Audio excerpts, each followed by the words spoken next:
Okay, this is Orlando Wilson. What I want to talk about in this quick video, podcast, etc., is impartiality when you're putting in reports, when you're writing reports, when you're writing threat assessments, etc. If you're putting together, let's say, a threat assessment, you need to put in the facts. Yes, you can put in your opinions, but ensure that you make it clear it's your opinions only. The trouble is, these days, a lot of people's opinions are flawed. Their opinions are one-sided. Their perspectives are one-sided.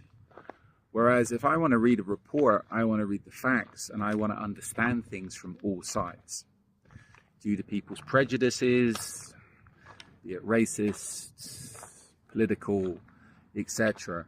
A lot of reports that are written are very, very tainted towards one side or the other, which to me means they're no good, because they're not telling both sides of the story. Somebody approached me recently, somebody sent me something recently that was written by somebody. I think the guy's a former FBI guy, etc., etc. I've seen some of his stuff online, and like the document I was sent from this guy, just like what he's put online, I can see that he's very Islamophobic, shall we say. And the way the reports were written, it were just very, very one-sided, and to me were questionable as to their reliability, because this gentleman is just that Islamophobic. So when you're receiving reports, you need to take a look at them and take a look at the people that were writing them and say, okay, are these impartial, or are these going to be slanted towards one side or the other? Generally, that's no good. To me, it's no good, because I want to know both sides of the story. I think one of the skills that come with maturity, shall we say, is being able to look at problems from both sides, being able to understand both sides of an argument, understand both sides of a conflict, and that way, by being able to understand both sides, you're able to give accurate reports. And especially as far as threat assessments are concerned, if you're trying to solve a problem, if you understand the perspectives from both sides, it can help you come up with solutions.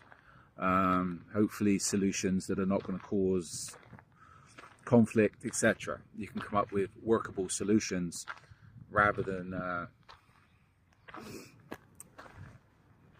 just, how can I put it politely, rather than just coming up with solutions that are going to escalate problems and possibly cause more problems and cause more issues.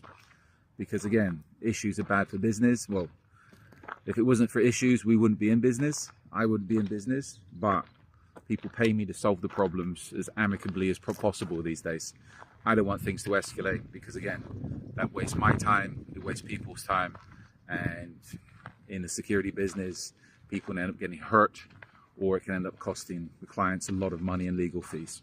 So I hope that made sense. And if you're writing reports these days, if you're looking into sorting threat assessments, etc., make sure they're as impartial as possible. And again, you must be able to understand both sides to an argument. In the meantime, if you have any issues, if you have any problems, feel free to reach out to us. We provide an array of consulting services these days via Zoom, via one of the secure messaging apps. We can provide you consultancy services wherever you are in the world in real time. So if you have any problems, you have any questions, feel free to reach out to us.